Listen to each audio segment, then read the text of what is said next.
It's time for another Dice Tower review with John Richard. Howdy gamers, greetings from Indianapolis, Indiana, the gaming capital of the world. It's time for another board game review with me, Indiana John. Today we're taking a look actually at an expansion to the game Seven Wonders. This is Seven Wonders Babel. So Seven Wonders is a great card drafting game that came out in 2011, and there have been several expansions that have come out since then. This one is by far the largest. It has a whole lot of components in it, a separate board and a whole bunch of other stuff that we're going to show you in a second. And it also has two major additions to the way the game is played. So let's take a look at the setup and gameplay of Seven Wonders Babel. I will go ahead and say that I'm going to make the assumption that if you're watching this video that you already know how to play the base game of Seven Wonders. And if you don't, there's a whole lot of other great videos on the Dice Tower Network that can teach you how to play the regular game of Seven Wonders. But I'm going to assume that you know that one, and we're just going to go over the details of the expansion. So let's take a look at the setup and gameplay of Seven Wonders Babel and try to answer that most important gamer question: is it fun?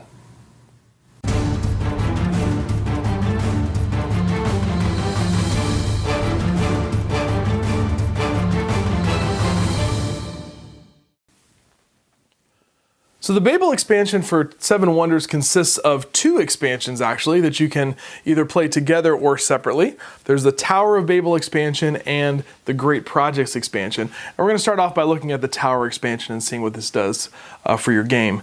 The components are as follows. You get this board here that's for building the tower. It's double-sided. If you have a 2 to 4 player game, then it has 3 spots here for tiles, and for a 5 to 8 player game, you have 4 spaces. And then you get these 24 tower tiles. At the beginning of the game, each player is going to be dealt a hand of 3 of these tiles that they're going to look at. And then you're going to perform kind of a mini draft. If you've played with the Leaders expansion, then you know that you do a little mini draft of those cards to get your leaders. The same thing is going to happen here with the Babel tiles. So you're going to take a look at your cards, pick one that you want, and then pass the other 2 to your left, get the other 2 from your right.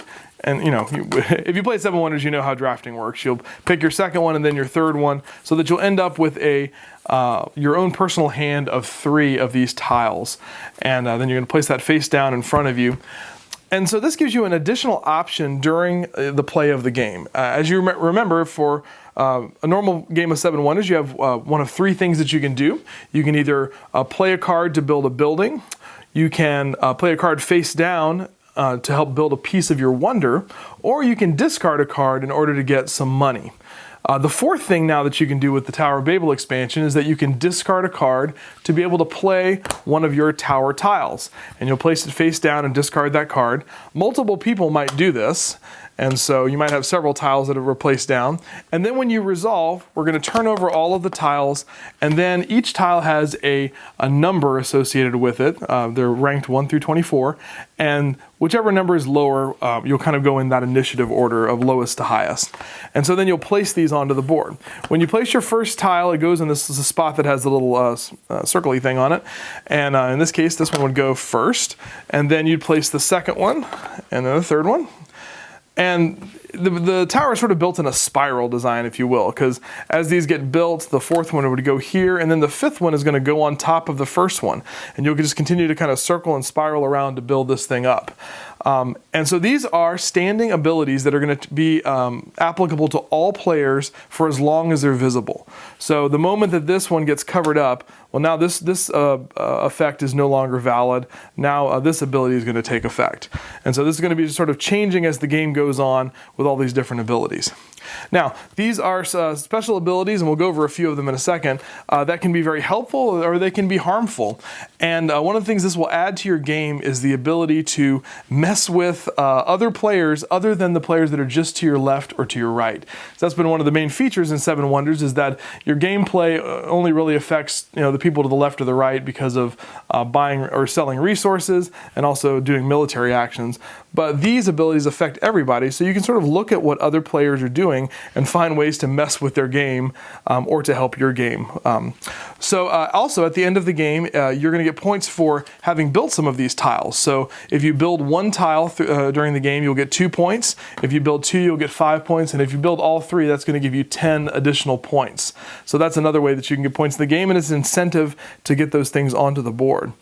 So that pretty much is the entire tower expansion. Let's take a look at some of the abilities that are on the tiles. So let's take a look at some of these tower tiles.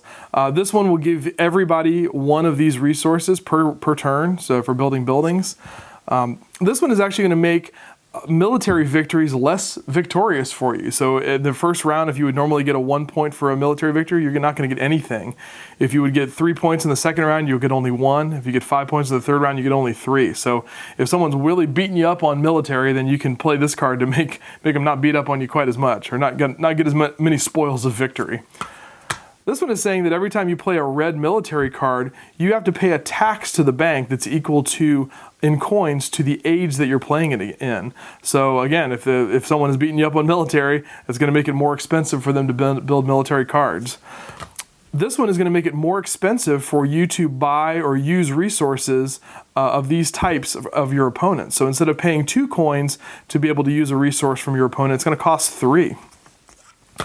This one is a very cool card because if you're building your wonder, it allows you to ignore any resource cost that goes along with your wonder. So I have this happen to me a lot where I pick a wonder and then I don't have the right resources to be able to build it. I need stone, but I don't have stone myself, and neither of my neighbors do, and so I'm kind of hosed. But this will allow me to build it for free. If you have any coin costs that go along with it, you still have to pay those, but this allows you to just sort of ignore any resources to build that piece of the wonder. This one is going to negate the effects of any of the trading post cards, so the ones that will allow you to purchase from other people for cheaper, or will give you access to extra resources, like with the caravansary and the forum. It just basically negates those until this tile gets covered up. This one, every time you play a purple guild card, you're going to get 5 coins from the bank. So that's pretty good in Age 3 when those guild cards come out. And this is my personal favorite. This is the Infinite Resource card, where any brown card that is in your tableau is going to be worth an infinite amount of that particular resource. So if you have a wood card, you now have infinite wood. So it can make building things a whole lot easier. So as you can see, there's a pretty big variety of the different kinds of abilities that go along with these tiles, and that was just a handful of them. There's 24 total tiles, but it really gives some variety to the things that can happen during the course of the game. So now let's take a look at the Great Projects expansion. And that expansion consists of all of these cards here. Now, I guarantee you I have not shrunk. These cards are actually bigger than the regular cards. So they're very giant cards. And you're going to have one per age that you're going to select. That will be the Great Project that's in effect for that particular age. So you'll turn this over, and then this is going to be what's in effect for everybody on this turn. And then you're going to put on the card these things called participation tokens, which look like little pots of gold or bags of money, I guess. And this is going to mark whether you have participated in the project or not. So this is going to give you another thing that you can do on your turn in addition to building a building. You'll see here that at the top left, this is what's called a participation cost. So in order to participate in building this great project, you have to build a building of this color, in this case green, and pay the participation cost of 1 money. If you do that, then you're going to get one of these little tokens here. You can only do this once per turn, so if you have an ability that lets you build more than one building, you can't take 2 of these things. But you can participate more than once, so you can do this on one turn, and then on another turn you can take another one of these things. The idea is that you have a number of participation tokens that is 1 less than the number of players. So this would be for a 5-player game. And so at some point, all of these are going to be gone. At the end of the age, if all the participation tokens have been taken, then everybody who has participated is going to get this benefit here. And in this case, the benefit is everybody will get one of these tokens that you can then use on a later round, to turn in to build a building for free. So that can be very good for your game. If at the end of the age, there's some participation tokens left, then that means that the great project fails. And so anybody who has not participated will have to suffer the penalty here. The people who participated will be safe from the penalty. They won't get any benefit, but they at least won't have to pay the penalty. But the people who didn't take one of these tokens are going to have to do this. And in this case, that means that you're going to have to discard a brown card. And so that is pretty much the whole expansion there and how that works. Everything else is then governed by the abilities on the cards. So we can take a look at some of those and how they work. Here's an age 2 one here. It's sort of the same thing, actually. It costs a little bit more, but you're going to get that ability to build a building for free. Here's one from the 3rd age. Where you build, it costs 5 money plus building a blue card. The benefit here is that you're going to get this double military token, which sort of counts as an additional 2 military strength at the end of their age. That's pretty good. And then this one here, if you suffer the penalty, you have to discard 2 victory tokens from previous military things. So all kinds of different abilities that you can do here, all kinds of different tokens. One interesting one of note that's a penalty in this game is this token here, which means that if you have to pay this penalty, then you have to put it onto your wonder board right here, and it basically blocks and means that you can't use this resource or ability that you get with that particular wonder. So that can be kind of a bad thing. There's a whole lot of other different kinds of benefits that you can get. This one's one where it'll count at the end of the game for 3 points. I'll get that to focus in there for you. Yep. That's going to be worth 3 points for every combination of 3 science symbols that you have. So that's usually worth 7 points to get a combination. This is going to boost that up to 10 points. Then you have these little bags of gold here that have a question mark on them, and if you get this as a benefit, then on a later round you can turn this in to be able to participate in another great project without having to pay the participation cost. So that can be pretty cool too. So lots of different benefits, lots of different penalties, and the game comes with 5 of each of these cards, and so you'll have a lot of replayability here where you'll be shuffling these up and you can do one each time. So that is the Great Projects expansion, and this can be played separately by itself or can be played along with the Babel expansion. And you can actually also play with all of the other expansions that come with the game, the Cities expansion, the Leaders expansion, and there's some rules in the rule book as to how to incorporate all that and to make everything work together. So it's kind of a cafeteria plan. It's up to you as to how you want to incorporate these into your game. Now, in general, I have some pretty strong views when it comes to expansions for games, because I find that a lot of games maybe add expansions just because the original base game wasn't that good to begin with, and they need to put expansions on top of it to fix the game. And so, in general, if an expansion has to be added in order to fix the game, then I don't think it was a particularly great game in the first place.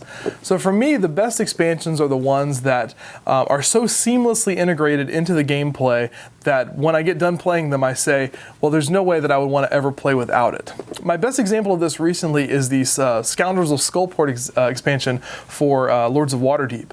I found that adds a whole bunch of interesting elements to the game, and I find that I don't think I want to ever play that game without the expansion. So having said that, that's sort of the critical eye that I take when looking at a game like Seven Wonders Babel.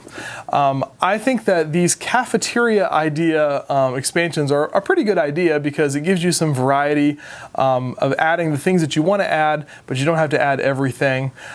For a game like Seven Wonders, I think one of the problems is that the gameplay itself, especially for new players, is pretty complex as far as figuring out what you want to play and how to pay for everything. And I find that when I teach new people Seven Wonders that I'm constantly having to go over the iconography and the little intricacies of the rules, and it's not particularly smooth a lot of the times. I love Seven Wonders, I think it's a great game, but I love to play it with people who know the game cold so that I don't have to continue to reteach things. I think that the Babel expansion adds in 2 concepts that aren't particularly difficult, the addition of the tower and then the building of the great projects, but there's a lot of iconography. All the tiles are different, and so I found that even after a couple of plays, we're still passing around the rule book to figure out what the different tiles do. It's hard enough in this game to try to build your wonder and to build up any sort of strategy for points. So then having to add in the extra factor of building the tower or trying to participate in that great project so that you don't get penalized, I just found that playing with both of these expansions at the same time was too much. It was just too much for my brain to handle, and it sort of diminished the fun of the game for me quite a bit. I think if you're going to play with this expansion, I would only play with one or the other, because I think they sort of do different things, and it would give you a different flavor each time that you play it. The rules at the back that say that you can add these two expansions in with the cities and the leaders expansion, oh man, that just hurts my brain. So I don't know. I'm kind of a base game fan of Seven Wonders. I didn't really like the leaders expansion, mostly because of the card iconography. It's hard to remember those things. I like Babel quite a bit better, but I think you should, if you're going to play it, I would recommend just playing one or the other. And it sort of falls in the category of expansions that aren't really necessary, I don't think. I think the base game is pretty good as is. And I can definitely see myself possibly wanting to play just the base game rather than adding these on. But it adds some flavor to the game. I think it is fun. A lot of my people in my game group did not like it and thought it was a little bit too fiddly and too much going on. But I think it's a solid effort, and if you like Seven Wonders and you like expansions, then I would definitely recommend checking out Seven Wonders Babel. Thanks so much for watching the Dice Tower videos. Find more great videos and reviews, as well as our top-rated audio podcast at Dicetower.com. You can also find other great shows at Dicetowernetwork.com. I'm Eric Summerer, and you've been watching The Dice Tower. The Dice Tower is sponsored by Cool Stuff Inc., where you can find great games for great prices. Cool stuff in stock. Check them out at CoolStuffInc.com.